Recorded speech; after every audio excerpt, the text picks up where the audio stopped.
Ready na kayo? Yan. Good morning. Good morning, good morning.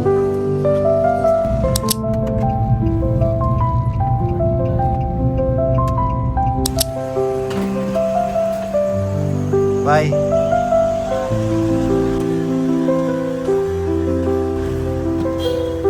Ingat kayo, ingat. Bye. Sige, sige. Ako naman ay uuwi na.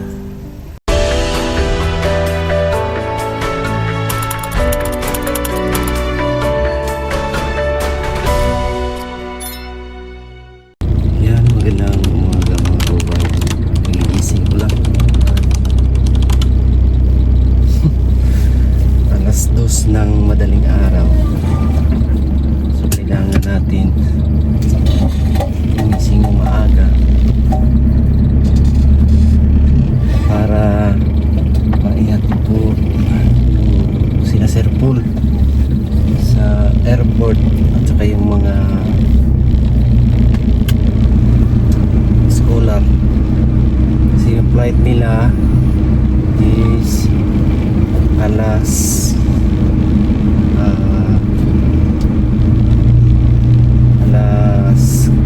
4:30 yung kanilang flight. Kailangan na sa mga alas 3 andun na sila sa airport,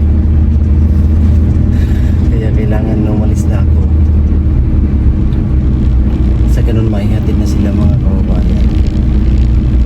Medyo biyahe natin pupunta sa kanila pag walang traffic, same na yun, sa mga 30 minutes.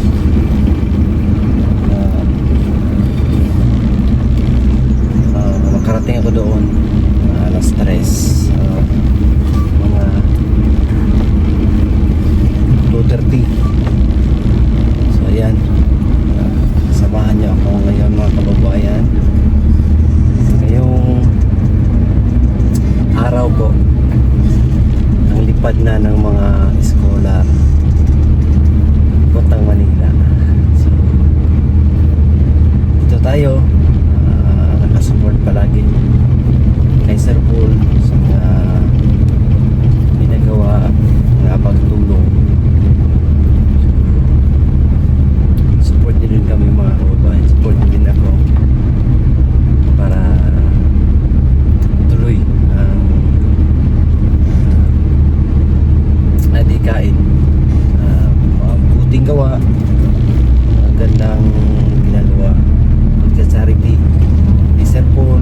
Sana hindi kayo magsawang sumuporta mga kababayan. At sa mga estudyante, mga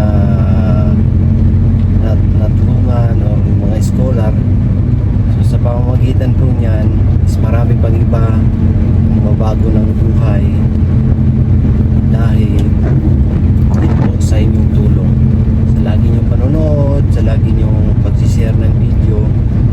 So malaking tulong po yan para sa mga scholar, para sa mga ginagawa namin, pagpunta sa mga kabundukan, maghanap ng mga deserving na matulungan at mabago yung cycle na kanilang buhay mga kababayan. Sana ay patuloy nyo lang po kami suportahan. Sana ay hindi kayo magsawa para marami yung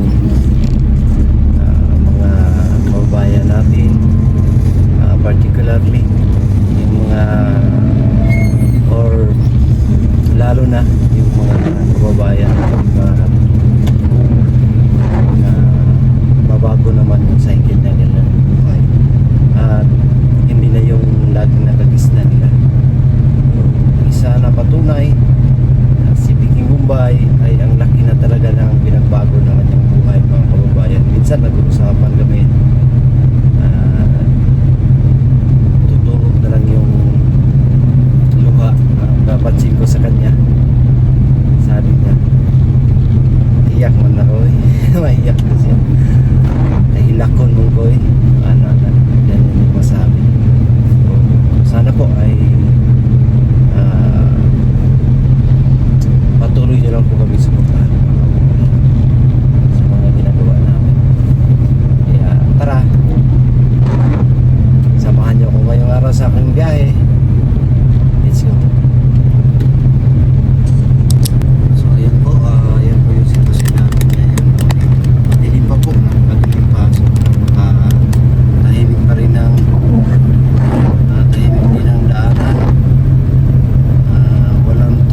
isip at hindi na talaga sumama. Baka sa susunod na buwan, susunod na araw o linggo, sana ay babalik si Nita sa Manila. So ayan po mga kaubayan, at nandito na tayo. Sunduin na natin sila. Nasaan na? 2:40 ng madaling araw. Napaka aga pa. Puntahan na natin sila mga kaubayan sa kanilang lungga para matignan natin.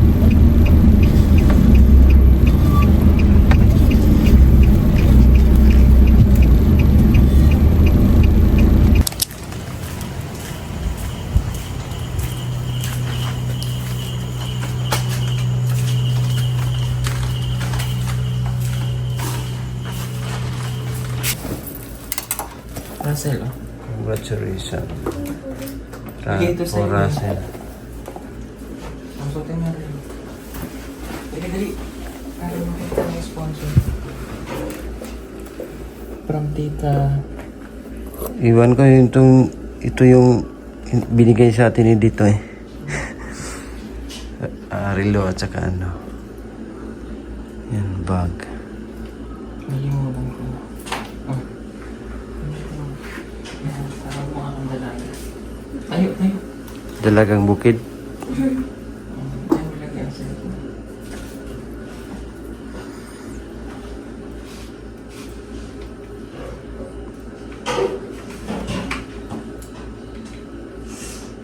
Sige.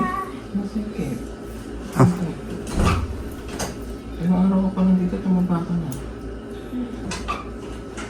Masakit. Ayan, thank you sa sponsor. Ayan, so ito na yung kanilang mga bagahe mga kababayan. 5 yung scholar, sketcher pool yung isa. So sana hindi uulan. Sa mga panahon ng kulimlim pa naman, para hindi mabasa. Wala kasi tayong pantakip. Sana hindi ulan. Nahakot na natin. Sila yan doon. Yan sila. Ayan, ready na kayo? Yan. Good morning. Good morning. Ayan.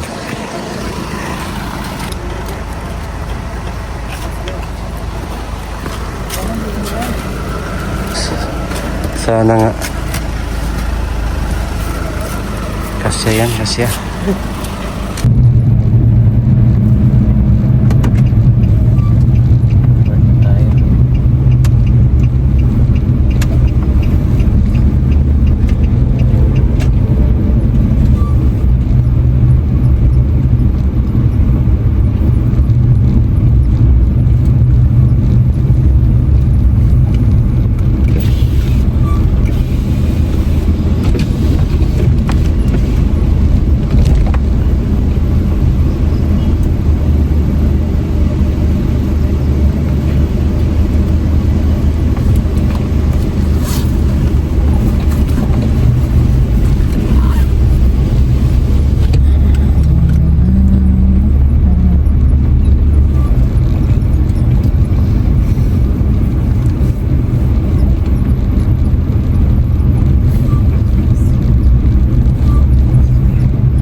Bye.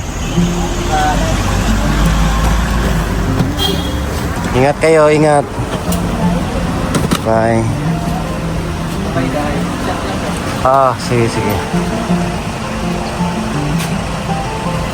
Aral mabuti. Ayan po sila mga kababayan. No? Ayan na. Pasok na sila sa airport. At ako naman ay uwi na.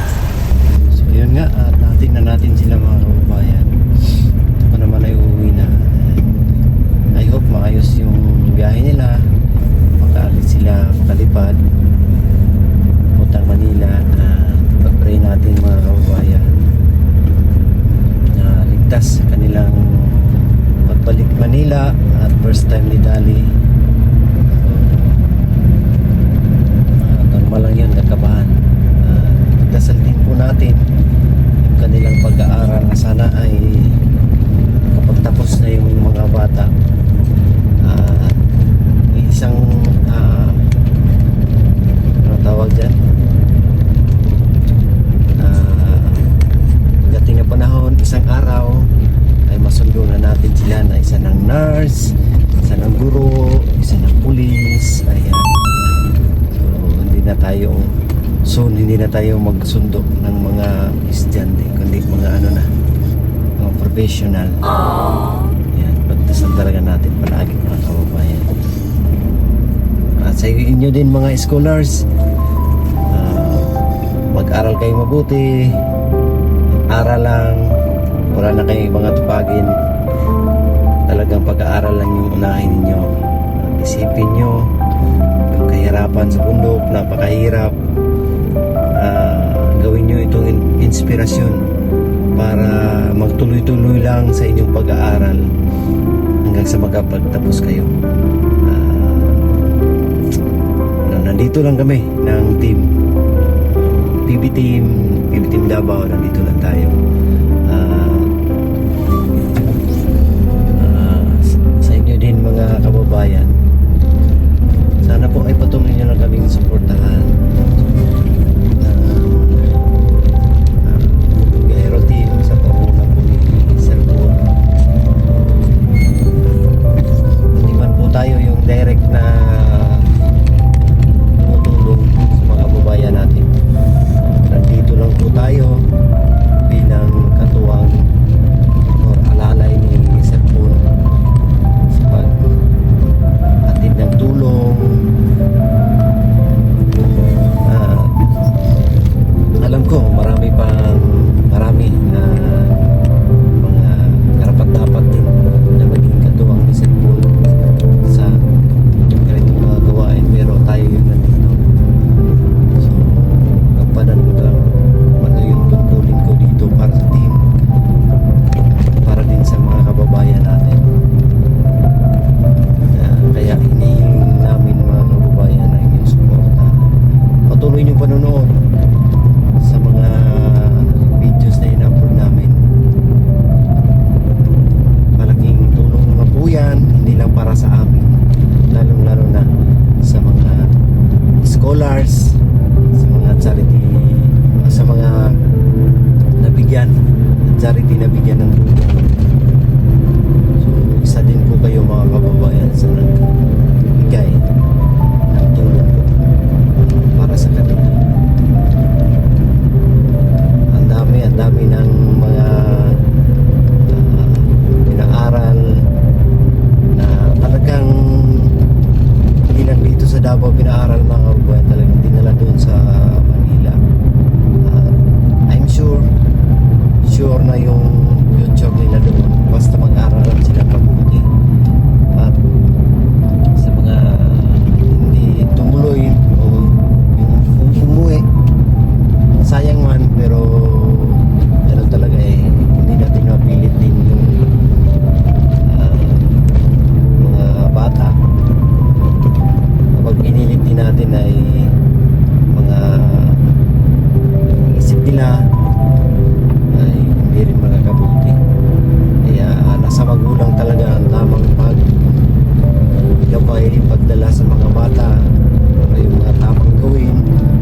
sinabi kasi na magulang na ano, kumbaga yung magulang talaga yung magdidesisyon na yung mga bata ay hindi sila pauwiin, aralin lang sila doon, no?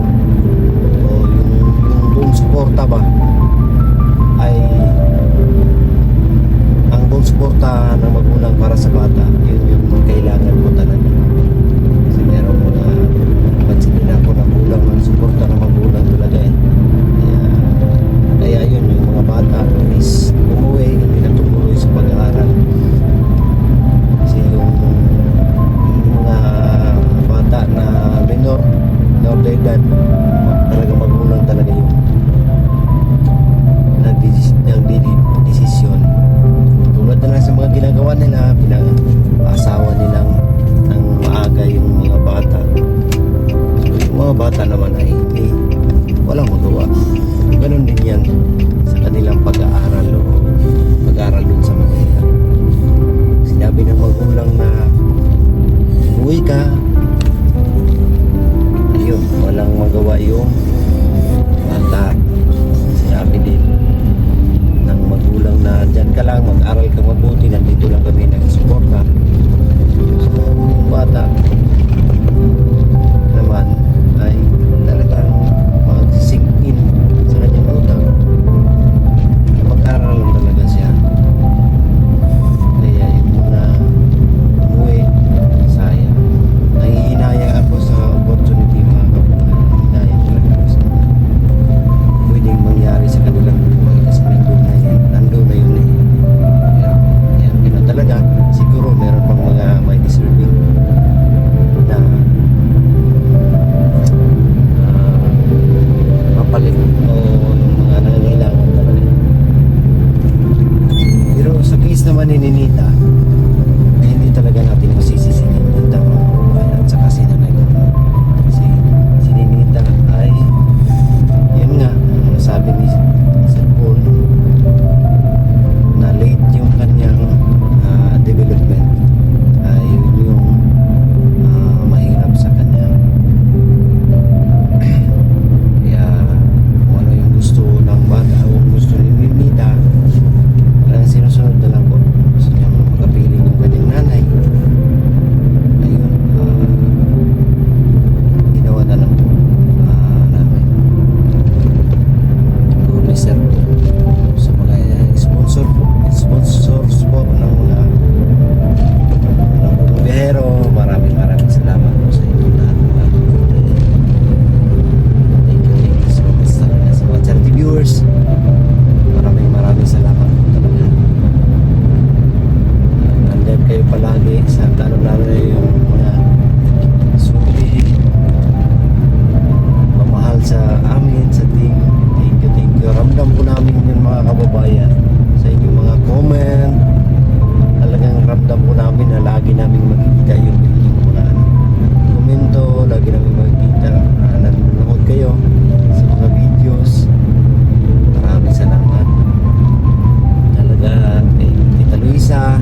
dahil sa pag-iisip na ayan, ito yung gagawin ko, maaga ako magising. Natagal mo katulog. Experience ko na yan mga kababayan. Kasi lagi akong nag-a-alarm. Kapag ano kasi, kapag galing kami mission, kapag uwi namin. So, tinatanong ko na yan si Sir Paul. Tanong ko siya niya, anong oras tayo bukas? Ayan, kung hindi ko man siya matanong, i-chat ko yan siya, anong oras tayo alis? Ayan, pag sabihin niya alas 5 ng umaga, alas 6. Ayan ito, sinabi niya 2:30 ng madaling araw. Ang alarm na ako niyan, alauna. Yan, advance talaga ako ng 1.5 oras. Kasi pagising ko, prepare, maligo, biyahe. Kaya pagdating ko doon sa kanila is eksakto or advance pa nga ako sa usapan namin na oras. Ayan. Kailangan ko halimbawa alas 5 yung alis namin, 5 ng umaga, kaya alas 3 ay gising na ako niyan kasi pabiyahe pa. Pag uwi pagod, tulog na lang. Tulog sa pagdating sa bahay, tulog. Ganyan talaga eh. Kaya pinapasalamatan ko si Tita Luisa. Pinapadalahan niya po ako ng vitamins. Maraming salamat po, Tita. 2 beses na po siya nagpadala ng vitamina. Kasi alam niya daw na pagod ako palagi. Kaya thank you Tita Luisa at Tito Sergio. Vitamins galing UPS po talaga yun mga kababayan. Yun yung tinitake ko araw-araw para sa ating immune system. Ayun lang, pabiyahin na ako papauwi. Thank you talaga sa inyong lahat mga kababayan, sa inyong suporta, pagmamahal, hindi lang sa akin pati sa buong BBTV. Maraming salamat. At sa ano nga pala, sa hindi pa nakapag-subscribe sa ating munting channel, please i-subscribe nyo po. I-click nyo po yung nakalagay dyan, subscribe. Click nyo po, tapos ayun na, i-click, tapos i-click nyo yung notification bell para updated kayo sa mga ina-upload natin na videos. At saka pakipollow na rin po sa ating munting channel, ano pala, sa ating pakipollow sa ating Facebook page. Yan, meron po tayong Facebook page, meron po tayong i-upload din po tayo doon na lugar, mga gandang tanawin, tapos mga katuwaan, mga good vibes lang po. Ayun, nag-upload tayo dun. So, pakipollow mga kababayan. Ayun lang. Thank you po. God bless po. We love you all.